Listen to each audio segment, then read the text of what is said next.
WBSSC তাদের second SLST এক্সামের যে 11-12 রেজাল্ট সেটা দিয়ে দিয়েছে।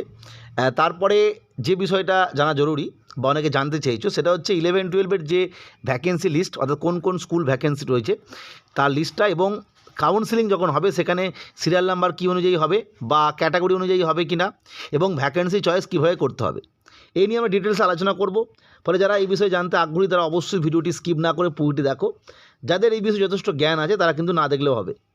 1 নম্বর যে ভ্যাকেন্সি লিস্ট কবে দেবে, সাধারণত যেভাবে রেজাল্ট বেরিয়েছে PDF দিয়ে দিয়েছে, ওয়েট লিস্ট তারপরে মেন লিস্ট, সেই একই রকমভাবে 100 পয়েন্ট রোস্টার অনুযায়ী যে ডেসক্রিপশান সেই অনুযায়ী স্কুল কোড নিয়ে পরপর স্কুলের নাম দিয়ে ভ্যাকেন্সি লিস্ট দিয়ে দেবে। যেদিন কাউন্সেলিংয়ের শিডিউল দেবে, যে কবে কাদের কাউন্সেলিং, সেই শিডিউল যেদিন দেবে সেদিনই PDF আকারে ভ্যাকেন্সি লিস্ট দিয়ে দেবে স্কুল অনুযায়ী একদম।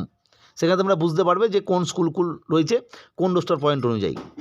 এরপর যে কোন সিরিয়াল নাম্বার অনুযায়ী কাউন্সেলিং হবে, কারণ বিভিন্ন ক্যাটাগরি আছে, SC ST OBC, male female. মনে রাখতে হবে এখানে কিন্তু কাউন্সেলিং হবে যার প্রাপ্ত নাম্বার বেশি সেই ভিত্তিতে, অর্থাৎ এখানে ক্যাটাগরি ওয়াইজ মানে social category SC ST OBC এরকম নয়। সহজভাবে বুঝে নাও একটা বিষয়, জাস্ট আমি একটা ক্যাটাগরি ধরে বলছি। জেনারেল মেল ফিমেল একটা ক্যাটাগরি, আর একটা জেনারেল ফিমেল ক্যাটাগরি। অর্থাৎ ধরে নেওয়া যাক জেনারেল মেল ফিমেলে টোটাল 10 জন আছে, আর জেনারেল ফিমেলে হয়তো 6 জন আছে, জাস্ট উদাহরণের জন্য বলছি, মেন লিস্টে আর কি, ওই লিস্টে বাদ দিয়ে। তাহলে SSC কী করে, একটা মেন কাউন্সেলিং সিরিয়াল নাম্বার বা কাউন্সেলিং সিকোয়েন্স নাম্বার বা মেন প্যানেল নাম্বার যাই বলো না কেন, সেরকম একটা লিস্ট প্রকাশ করে যেটাকে SSC বলে কাউন্সেলিং সিরিয়াল নাম্বার।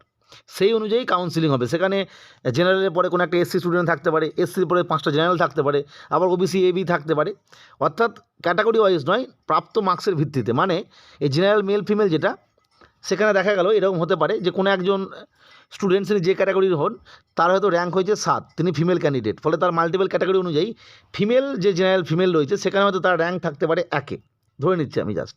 তাহলে তোমরা বুঝতে পারছো এর জন্য একটা পরপর সিরিয়াল তৈরি হবে, কারণ এই 2 জায়গায় নাম আছে, ফলে 2 দিন কাউন্সেলিং হবে এরকমটা নয়, একদিনই কাউন্সেলিং হবে। ফলে সেই অনুযায়ী পরপর একটা রানিং সিরিয়াল নাম্বার তৈরি হবে, সেই অনুযায়ী কাউন্সেলিং হবে। সচরাচরভাবে জেনারেল মেন ফিমেল যদি 7 র্যাঙ্ক করেছে তা ধরে নেওয়া যায় এনার র্যাঙ্ক হয়তো নর্মাল ক্ষেত্রে 7ই হবে।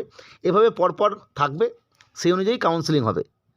এবং যেদিন ইনার কাউন্সেলিং থাকবে আর কি, মানে যে সময় আর কি, সেক্ষেত্রে যেহেতু দুটোর ক্ষেত্রে র্যাঙ্ক আছে, ফলে দুটো স্কুল চয়েস করার সুযোগ পাবে, মানে দুটো ক্যাটাগরির স্কুল আর কি। এটা গেলো বিষয়। ভ্যাকেন্সি চয়েস তো এইটাই ব্যাপার, অর্থাৎ যার যেদিন ডাকবে সেদিন সেই ক্যাটাগরির যে স্কুল আছে সেগুলো শো করবে। সেই সিরিয়ালের আগে পর্যন্ত যারা অলরেডি যে সমস্ত স্কুলগুলো নিয়ে নিয়েছে তার বাকি স্কুলগুলো তিনি দেখতে পাবেন, চয়েস করতে পারবেন। যাদের মাল্টিপল ক্যাটাগরি তাদের মাল্টিপল ক্যাটাগরি দেখতে পাবেন।